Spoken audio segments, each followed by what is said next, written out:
매부리언 여러분 안녕하세요. 오늘은 매부리언 분들께 정말 친숙해진 게스트 분 중에 한 분 모셨습니다.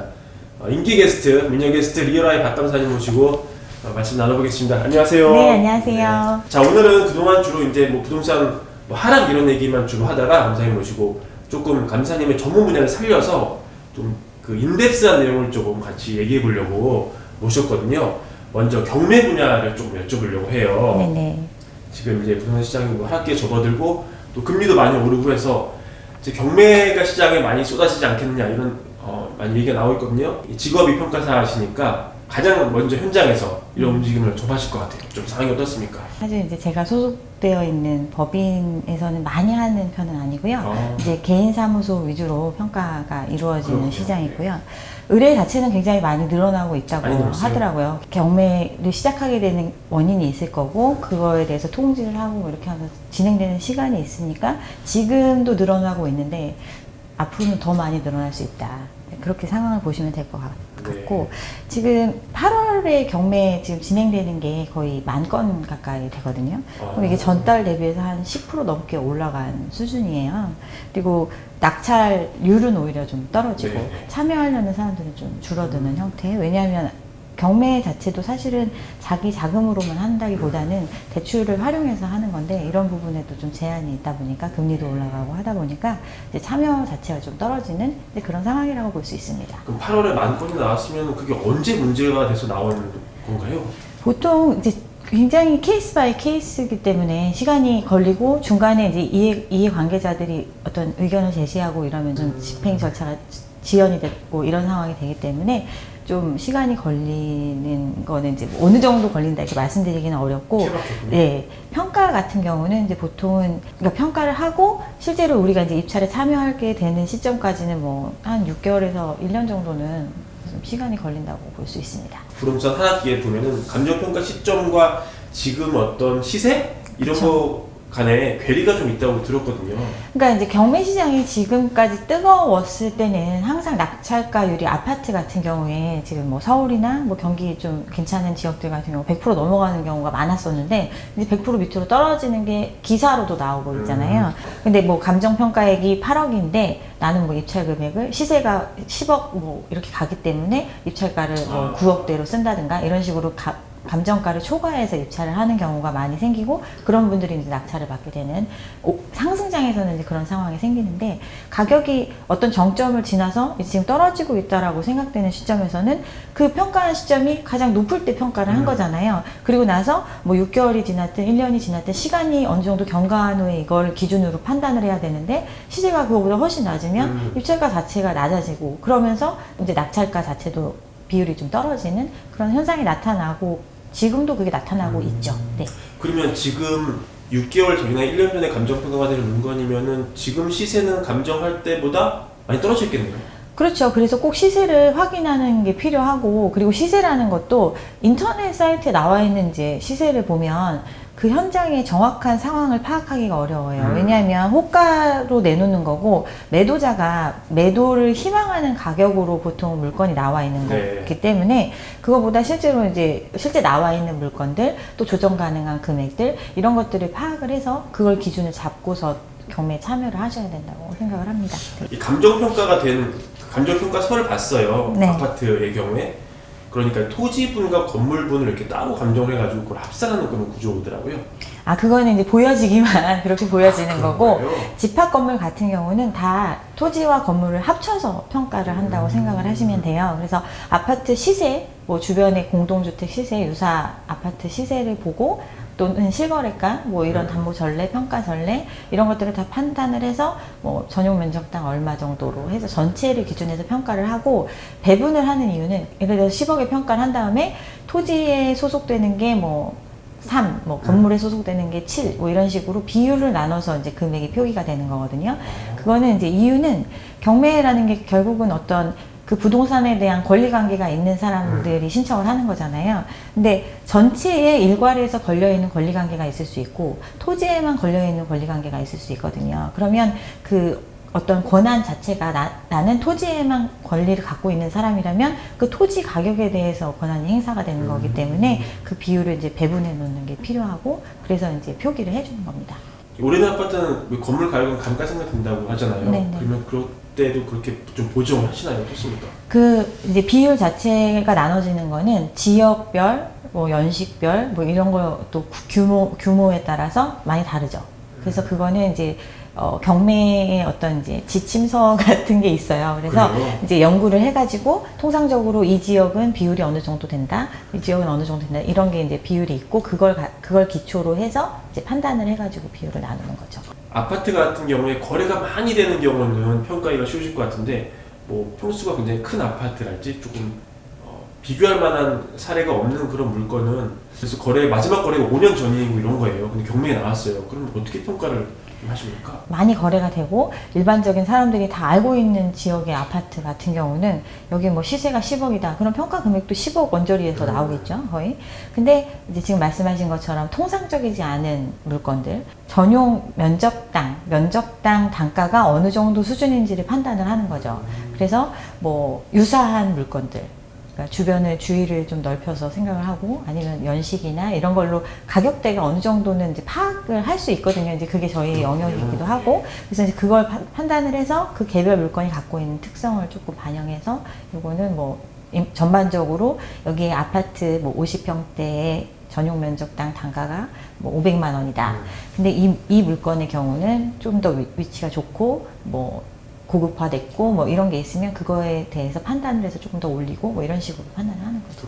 이월의 박검사 박은정 평가사님은 네. 이 아파트 가격이 앞으로도 많이 떨어질 거로 보시잖아요. 네. 그럼 지금 보통 20%씩 경매가 떨어지더라고요. 네. 한 번 유찰이 난 정도로는 지금 잡으면 안 된다고 보실 것 같아요. 그렇죠? 대부분은 이제 전세라든가 이제 세입자 부분이 크죠. 예를 들어서 이게 뭐 감정가가 20억인데 전세 뭐 들어와 있는 사람이 뭐 18억, 19억에 들어와 있다. 이러면 내가 낙찰을 받아도 인수해야 되는 금액이 생기거나 이런 부분들이 발생할 수 있잖아요. 그러면 그걸 내가 20%를 감하고도 해결이 안 되는 상황이 되면 이제 유찰이 될 수밖에 없는 거고 또 그 사람이 나가는 데 들어가는 비용들 뭐 이런 것들을 고려해서 하는 거고 이제 또 20%가 낮춰졌다고 해서 또 20% 낮춰진 금액에 낙찰이 되는 것도 아니에요. 네. 어떤 이제 상황이나 이 권리 관계라든가 아니면 실제 상황을 이제 이런 데 입찰하시는 분들은 다 조사를 하시잖아요. 그렇게 했을 때, 아, 여기가 이제 그런 문제가 없다. 내지는 그 비용이 생각보다 과소하다. 뭐 유치권이 있다고 생각을 했지만 실제로 파악해 봤을 때는 아니다라는 판단이 되면 남들보다 이제 낙찰받기 위해서 더 높은 금액을 쓰기도 하고 하기 때문에 이건 어떻게 보면 이제 한번 유찰이 됐을 때 기준 금액을 낮춰줘서 참여를 유도하는 것 뿐이지 얼마 대비해서 얼마까지 떨어진다. 이거는 정말 물건별로 상황이 다르다고 볼 수 있습니다. 네. 1년 6개월 전에 10억의 감정이 나온 그런 아파트예요. 근데 지금 이거를 10억에 사는 거는 비싸게 사는 것 같고 어느 정도에 산다면은 좀 접근해 볼 수 있다. 어떤 물건이 나왔을 때 그 물건을 내가 어느 정도의 낙찰을 받으면 좋을까를 그냥 시뮬레이션 해보는 정도로 시장을 보시는 게 저는 좋다고 생각을 합니다. 아직까지 급격하게 오른 가격이 다 시장에 반영되어 있는 상황도 아니고 실제로 이제 거래가 살아나는 시점, 즉 어느 정도 시장에서 받아들여질 수 있다라는 가격 수준까지 내려와 있는 것도 아니기 때문에 그걸 지금 뭐 여기 시세가 얼마다라고 파악을 해서 내가 전 감정가 대비해서 이 정도만 낮춰서 잡겠다 해서 잡았다 하더라도 그게 또 그 다음에 더 거래가 그게 또 고점이 될 수도 있는 상황이기 때문에 너무 급하게 뭐 생각하실 필요는 없습니다. 그리고 경매라는 거를 통해서 물건을 사는 것과 또 나중에 금매를 통해서 물건을 사는 것과의 또 그런 노력, 품이 다르잖아요. 지금은 말씀드리기가 좀 어려운 상황이라고 제 개인적으로는 생각을 합니다. 경매 시장도 특히나 많은 분들이 이제 관심을 갖고 있는 아파트 같은 경우는 사실 노다지가 있는 시장은 이제 아니라고 생각을 해요. 왜냐하면 너무나 많은 분들이 관심을 가지고 있었고 또 그거에 대한 이제 어느 정도의 그 이해도나 이런 게 많이 있기 때문에 그만큼 많이 알고 있는 시장은 그만큼 이익을 볼 수 있는 그렇죠. 게 적거든요. 그래서 경매 같은 경우는 이제 좀 체계적으로 공부를 하셔가지고 사실은 남들이 좀 두려워하는 물건 또 조금은 이건 조금 리스크가 있다라고 생각을 해서 많이 사람들이 도전하지 않는 물건에 대해서 내가 정확하게 판단할 수 있는 정도가 됐을 때 그런 게 좀 노다지가 되지 않을까요? 뭐 지금 상황 같은 경우는 제 생각에는 이제 구분 상가 같은 경우는 굉장히 많이 가격이 내려와 있을 거거든요.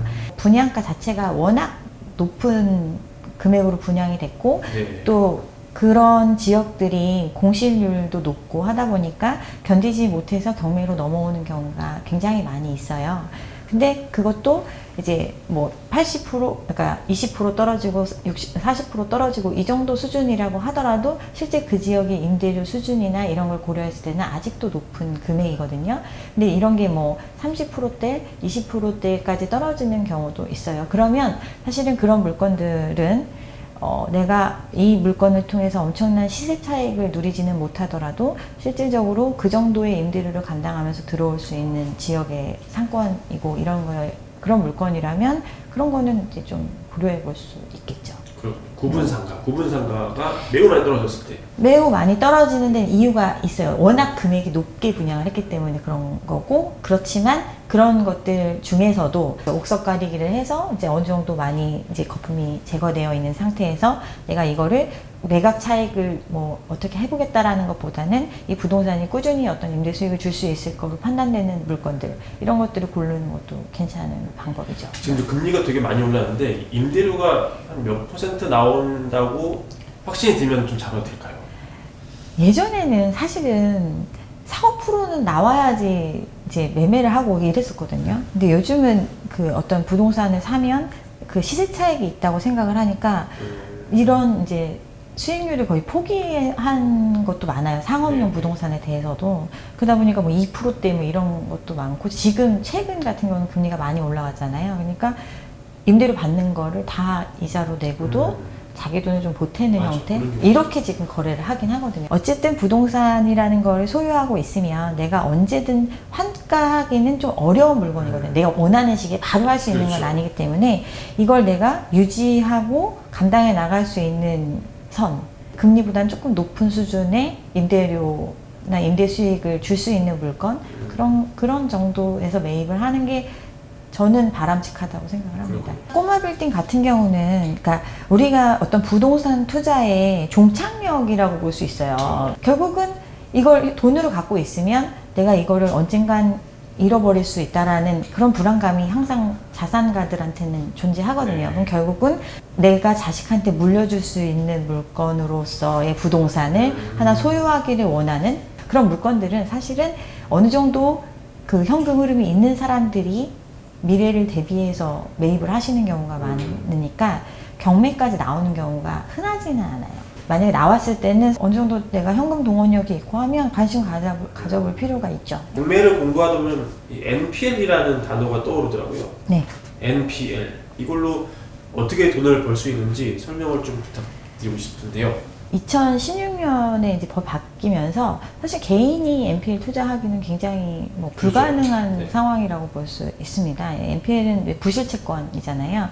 은행에서 돈을 빌려주고 회수하지 못하는 단계에 이른 그런 부분들을 은행이 계속 가져가면 은행의 건전성이 침해를 받잖아요. 그래서 이걸 내가 조금 손실 보더라도 은행 입장에서는 좀 싸게라도 정리하는 게 좋겠다라고 생각해서 그 매각하는 것들, 그런 게 이제 NPL 채권이거든요. 그런 것들인데 3개월 이상 연체된 것들. 그래서 부동산 담보로 돈을 빌려줬는데 이 사람이 돈을 안 갚고 있는 상황에서 3개월이 연체가 됐으면 이걸 지금 빨리 경매를 하든 뭘 해서 회수할 수 있는 조치를 취해야 되는데 직접 하는 게 아니라 할인해서 대신 할 사람을 찾아서 파는 형태. 그래서 이제 자기네랑 이제 무관한 채권으로 만들어 버리는 거죠. 은행 입장에서는.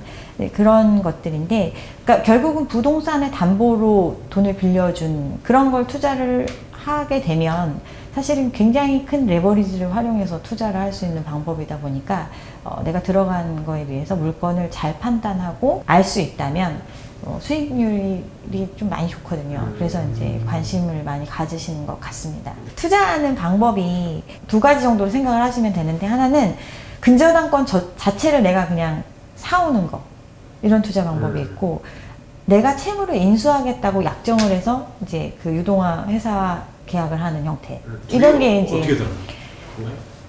이제 은행에서 돈을 빌려주면 근저당권을 설정을 하잖아요. 그럼 내가 뭐 20억 부동산에 대해서 10억을 빌려줬다. 그럼 뭐 신한은행 10억 근저당권 13억 이렇게 설정이 될 거 아니에요.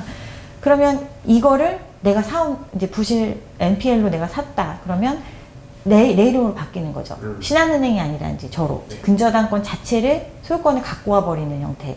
이게 이제 론셀 방식이고, 다른 방식은 대부업체나 이런 회사한테 내가 채무 인수 약정을 하는 거죠. 9억을 받을 게 있는데 내가 낙찰을 받은 후에 내가 얼마의 낙찰을 받으면 이 채권을 회수할 수 있는 길이 열리잖아요. 그러면 그거에 대한 그 권리를 내가 갖겠다. 채무를 내가 인수하는 거죠. 주택 마련 주식 대박 매불이 하나면 오케이입니다. 매불이 구독 누르시면 부자 됩니다. 좋아요 누르시면 더 부자 됩니다.